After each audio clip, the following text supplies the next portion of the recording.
వస్తాం. వచ్చే ఎన్నికల్లో అధికారంలోకి వచ్చి తీరుతామంటోంది బీజేపీ అగ్రనాయకత్వం.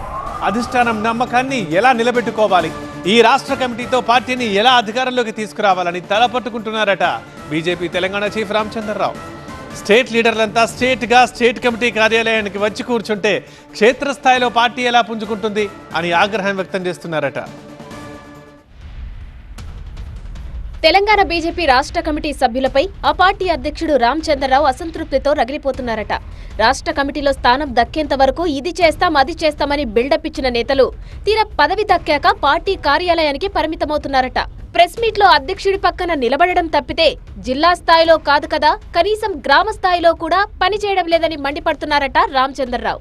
మోర్చాల పరిస్థితి అయితే మరీ దారుణంగా ఉందంటున్నాయి పార్టీ వర్గాలు. చిక్కడపల్లిలో బీజేవైఎం ధర్నా చేస్తే పట్టుమని 100 మంది లేరట. 100 మందిని పోగు చేయలేని వాళ్లు రేపు వేలాది మందిని పోలింగ్ బూత్కు తీసుకువస్తారా అని ప్రశ్నిస్తున్నారట పదవి దక్కని నేతలు. పార్టీ రాష్ట్ర కమిటీలో ఉన్న నేతలు సొంత నియోజకవర్గాల్లో బేస్ లేకుండా గాలిలో మేడలు కట్టేస్తున్నారన్న విమర్శలు వినిపిస్తున్నాయి. నియోజకవర్గాల పునర్విభజన అయ్యాక చూసుకుందామని నిర్లక్ష్యంగా ఉన్నారట. అధికారమే లక్ష్యమని చెబుతున్న పార్టీకి ఇలాంటి నత్తనడక నేతలు భారంగా మారుతున్నారని క్యాడర్ మండిపడుతోంది. నేతలు బూత్ స్థాయిలో పార్టీని బలోపేతం చేయకపోతే పార్టీకి ఇబ్బందులు తప్పవంటున్నారు కట్టర్ బీజేపీ నేతలు.